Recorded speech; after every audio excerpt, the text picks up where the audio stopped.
तो दोस्तों, आज हम जानेंगे प्राणायाम योग क्रिया के बारे में। प्राणायाम, देखिए, सबसे पहले हम ये जानेंगे कि प्राणायाम होता क्या है। इसका अर्थ हम समझने का प्रयास करेंगे।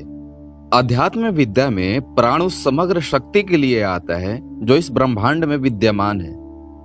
दार्शनिकों के सिद्धांत के अनुसार यह ब्रह्मांड तरंगों के रूप में संसारण करता है। तरंग उठती है, फिर शांत हो जाती है और तब जान पड़ता है कि वो विलुप्त हो गई।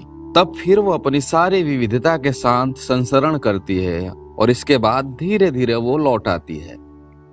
स्पंदन की भांति ये पता चलता रहता है। देखिए, समस्त ब्रह्मांड भौतिक द्रव्य और ऊर्जा से बना है और संस्कृत के दार्शनिकों का कहना है कि हम जिसे भौतिक द्रव्य कहते हैं, वो चाहे ठोस हो या द्रव्य, उसकी उत्पत्ति एक मूल तत्व से हुई है जिसे वो आकाश कहते हैं। और प्रकृति में जो नाना शक्तियां हैं वो हमें दिखाई पड़ती हैं। देखिए भाइयों और बहनों, स्वामी विवेकानंद कहते हैं कि वो एक ही आदि शक्ति से उद्भूत हुई है जिसे हम वो प्राण कहते हैं। इसी प्राण की क्रिया आकाश पर होती है जिससे ब्रह्मांड की सारी सृष्टि होती है और काल की एक अवधि बीत जाने पर, जिसे कल्प कहा जाता है, प्रलय की अवधि आती है। कार्यशीलता की अवधि के पश्चात विश्राम की अवधि आती है। जब हम काम कर लेते हैं, इसके बाद विश्राम करने की अवधि आती है। ये प्रत्येक का स्वभाव है।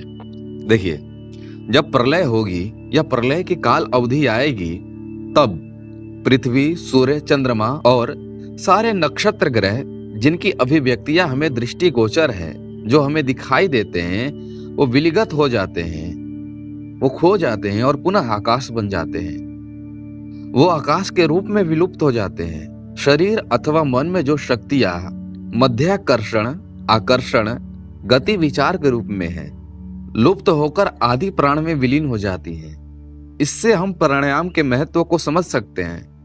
जिस प्रकार इस आकाश ने हमें चारों ओर से आवृत कर रखा है, घेर रखा है और हमें व्याप्त है, उसी प्रकार हम जो कुछ देखते हैं वो सब इसी आकाश के तत्व से निर्मित है और हम इस आकाश में उसी भांति तैर रहे हैं। जैसे किसी झील में हिमखंड तैरते हैं, वे उसी झील में जल से निर्मित हैं और साथ ही उसमें तैरते भी हैं। उसी भांति प्रत्येक वस्तु जिसका अस्तित्व है आकाश से बना है और इस महासागर में तैर रहा है।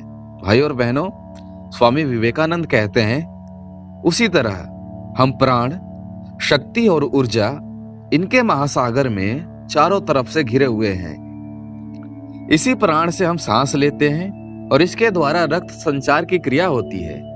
यही हमारे नाड़ियों तथा पेशियों में शक्ति है और मस्तिष्क में विचार है। जिस प्रकार सभी भूत एक ही आकाश के विभिन्न अभिव्यक्तियां हैं, उसी प्रकार सभी शक्तियां एक ही प्रकार की विभिन्न अभिव्यक्तियां हैं। सुनिए, हमें सदैव स्थूल के कारण सूक्ष्म में मिलता है।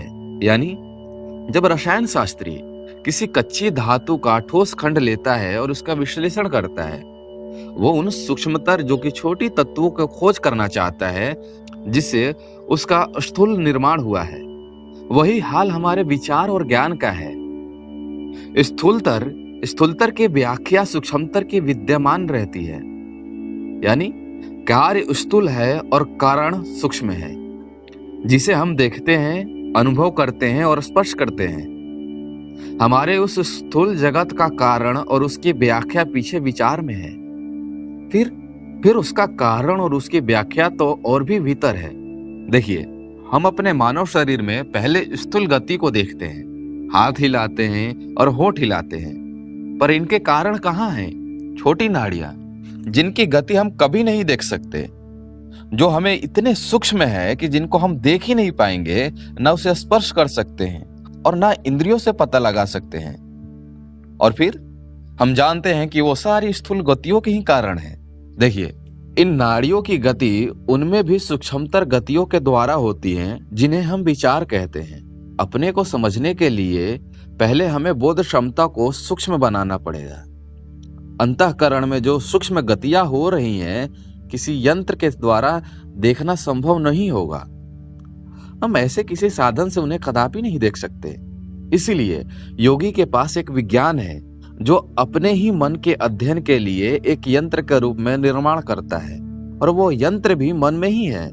मन इतनी सूक्ष्म बोध क्षमता प्राप्त कर लेता है कि जितनी किसी तंत्र से भी संभव नहीं है।